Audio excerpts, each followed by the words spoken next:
Hello students, स्वागत है आपका इस नई वीडियो में। फ्रेंड्स, आज का हमारा टॉपिक होने वाला है बायो सैवर्ट नियम। जैसा कि आप लोग को यहाँ पे दिख भी रहा होगा कि बायो सैवर्ट नियम यहाँ पर लिखा हुआ है। तो ये आप लोग को बता दें कि एग्जाम में 5 नंबर का पूछा जाता है।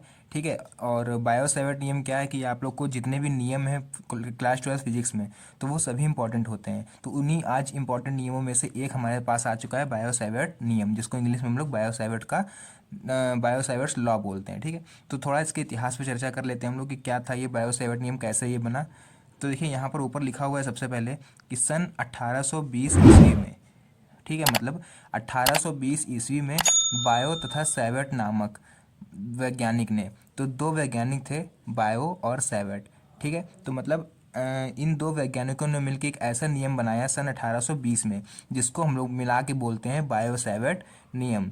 और देख लेते हैं इन्होंने क्या बताया कि किसी चालक के चारों ओर उत्पन्न चुंबकीय क्षेत्र के संबंध में एक नियम प्रस्तुत किया, जिसे बायो सैवर्ट नियम कहते हैं। तो मतलब इन्होंने अपने नियम में बताया कि किसी चालक के चारों ओर उत्पन्न चुंबकीय क्षेत्र, मतलब जो चालक तार आप लोग को यहाँ पर नीचे दिख रहा होगा, इसके चारों ओर जो चुंबकीय क्षेत्र उत्पन्न हो जाता है, उसके बारे में इन्होंने बताया है अपने बायो सैवर्ट के नियम में। तो इसी को जो इन्होंने नियम बनाया है, इसी को हम लोग बोलते हैं बायो सैवर्ट का नियम। ठीक है। तो आप थोड़ा देख लेते हैं इसके डायग्राम के बारे में कि क्या कह रहा है इसका डायग्राम।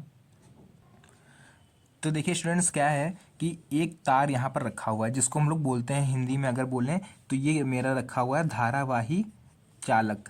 इसको हम लोग यहाँ पर मेंशन कर दे रहे हैं, इसका नाम धारावाही चालक।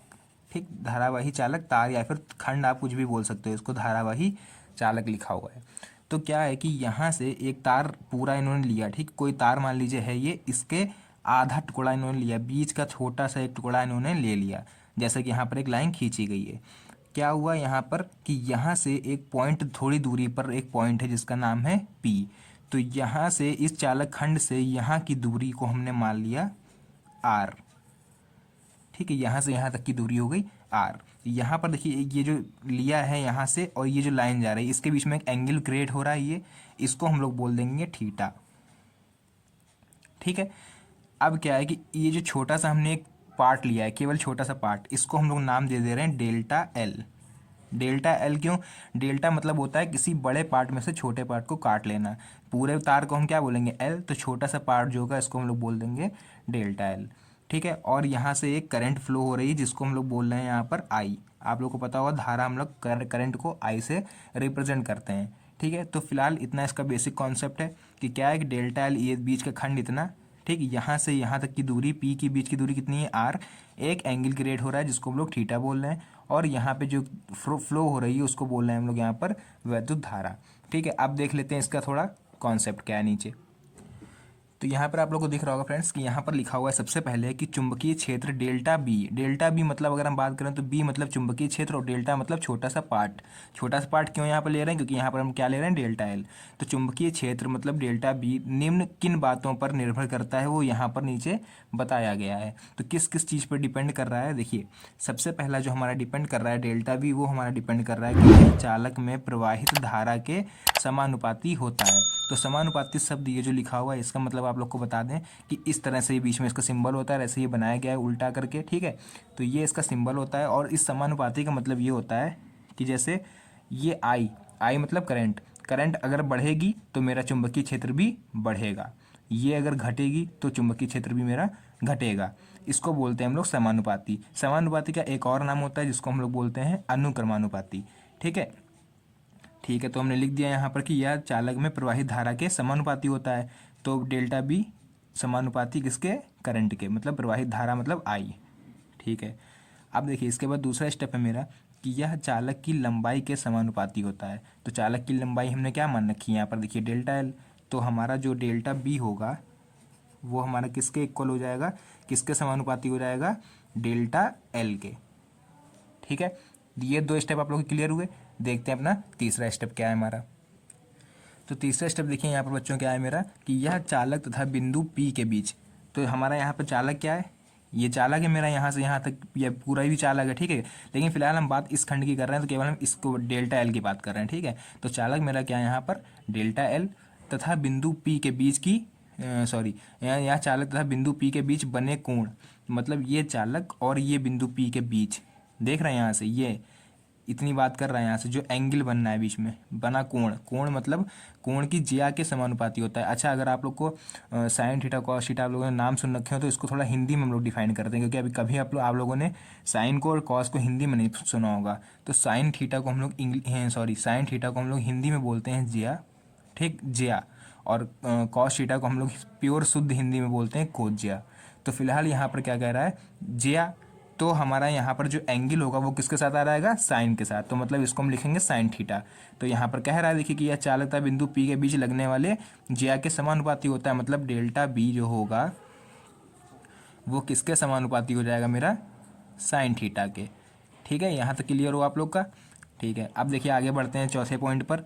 क्या है कि यह चालक से बिंदु पी के बीच की दूरी, चालक तार से बिंदु पी के बीच की दूरी कितनी है मेरी, आर के वर्ग के व्युत्क्रमानुपाती होता है। मतलब दूरी के वर्ग, आर का हमें स्क्वायर करना है। देखिए क्या है, डेल्टा बी जो है वो हमारा व्युत्क्रमानुपाती, जब भी व्युत्क्रमानुपाती होगा तो हमेशा प्रोपोर्शनल का साइन लगा के अपॉन में वो चीज़ चली जाएगी। तो दूरी का वर्ग कह रहा है तो दूरी मतलब आर, उसका वर्ग मतलब आर स्क्वायर। ठीक, अब इसको हमने 1 में क्यों लिखा, क्योंकि सब तो हम ऐसे लिखते चले आ रहे थे, लेकिन सभी लोगों पे आप लोगों ने एक चीज़ ध्यान नहीं दी कि हमारा सब में क्या लिखा होता था यहाँ पर, समानुपाती, लेकिन यहाँ पर लिखा हुआ व्युत्क्रमानुपाती। तो ऐसे समझिए, व्युत्क्रम मतलब उल्टा, तो उल्टा मतलब 1 में चला जाएगा और अनुपाती का साइन लगा दिया गया है यहाँ पर। इसका मतलब ये होता है समानुपाती, मतलब आप लोग को बताया हमने कि ये बढ़ेगा तो ये बढ़ेगा और ये घटेगा तो ये घटेगा। लेकिन व्युत्क्रमानुपाती में जो होता है वो जैसे आपका आर स्क्वायर बढ़ेगा तो ये घटेगा, ठीक है, और ये बढ़ेगा तो ये घटेगा, मतलब अपोजिट होते हैं एक दूसरे के। इस तरह से आप लोग समझ सकते हो। अगर ये बढ़ रहा है तो ये घटेगा, ये घट रहा है, सॉरी ये बढ़ रहा है तो ये घटेगा। अब देख लेते हैं क्या है कि इन सारे समीकरणों को जो हमने लिखे हैं अभी यहाँ तक आपको नीचे दिख रहा होगा, इसको मानना समीकरण फर्स्ट, इसको हम मान लेते हैं समीकरण सेकेंड। ठीक, और यहाँ पर आप लोग को दिखा दें ऊपर, यहाँ पर इसको हम लोग मान लेते हैं इक्वेशन थर्ड, और ये हो जाएगी मेरी इक्वेशन फोर्थ। क्यों हमने माना इसको समीकरण के रूप में वो भी आप लोग को बताएंगे अभी। यहाँ पर इसलिए माना है क्योंकि चारों समीकरणों को हमें यहाँ पर मिला देना है। अगर आप एक ध्यान से आप लोगों ने देखा हो तो कॉमन पॉइंट क्या था, डेल्टा बी। हमारे सभी समीकरणों में क्या है, डेल्टा बी देखिए इस साइड है, तो डेल्टा बी को हम लोग एक बार लिख लेंगे। समानुपाती का साइन भी मेरा एक ही जैसा है, इसको भी एक बार लिख लेंगे। लेकिन अब आप लोग अगर यहाँ पर थोड़ा ध्यान से देखिए तो पहले क्या है मेरा आई, तो आई, फिर क्या है मेरा डेल्टा एल, तो डेल्टा एल लिख लीजिए। फिर क्या है मेरा ऊपर साइन थीटा, तो साइन थीटा लिख लेंगे। उसके बाद 1/r स्क्वायर, मतलब 1/r स्क्वायर। यहाँ तक क्लियर होगा। अब इसको थोड़ा हम लोग सॉल्व कर लेते हैं। देखिए क्या है, इसको हम लोग लिख सकते हैं इस तरह से, delta B is proportional to I delta L sine theta. ठीक, ये तो 1 के ऊपर मल्टीप्लाई होगी सब में, तो ये आर स्क्वायर इसके क्या हो जाएगा, नीचे आ जाएगा। अब देखिए क्या है कि कोई भी आप लोगों ने अगर थोड़ा बहुत नॉलेज अगर आप लोग को हो फिजिक्स के बारे में, तो ये आप लोग को पता होगा कि हमें यहाँ से प्रोपोर्शनल का साइन हटाना पड़ता है। मतलब ये अनुक्रमानुपाती का साइन हमें यहाँ से हटाना पड़ता है। तो ये हटाते हैं तो एक कांस्टेंट लगता है हमारा, कहीं कहीं पर हम लोग के लगाते हैं, कहीं पर सी लगाते हैं। तो यहाँ पर जो कांस्टेंट लगेगा, कुलॉम का नियम आप लोग पढ़ के आए होंगे पीछे, तो कुलॉम के नियम में हम लोगों ने क्या लगाया था, 1/4 पाई एप्सिलॉन नॉट। इस तरह से हम लोगों ने वहाँ पर लगाया था, अगर आप लोग को याद हो तो। लेकिन यहाँ पर आप लोग को ये नहीं लगाना है। यहाँ पे क्या लगाना है, देख लीजिए, डेल्टा बी इक्वल टू, ये साइन हटा रहे हैं तो इक्वल टू लग रहा है, और इस साइन की जगह लग क्या रहा है, कांस्टेंट कौन सा लग रहा है मेरा, μ0/4 पाई। ठीक, μ0/4 पाई, और उसके बाद ये आप लोग को सेम एज इट इज लिख देना है, I delta L sine theta upon R square. तो यहाँ तक कि आप लोग को बच्चों इक्वेशन समझ में आई। तो यही जो मेरी इक्वेशन है इसी को हम लोग बोलते हैं बायो-सैवर्ट का नियम।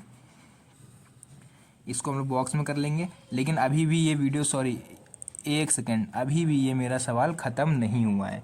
क्यों ख़त्म नहीं हुआ है, क्योंकि यहाँ पर जो कांस्टेंट लिखा है हमने, तो इसकी वैल्यू भी तो हमको लिखनी पड़ेगी, क्योंकि भैया 1/4 पाई एप्सिलॉन नॉट की वहाँ पे हम लोगों ने वैल्यू लिखी थी, याद है आप लोग को। यहाँ पर भी हमें इसकी वैल्यू लिखनी पड़ेगी। तो आप यहाँ लिखेंगे जहाँ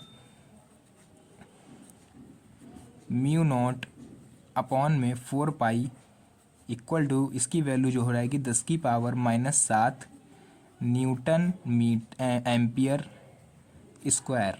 ये हो जाएगी इसकी यूनिट। तो यहाँ पर आप लोग को दिख रहा होगा कि हमने यहाँ का इसकी वैल्यू भी लिख दी है।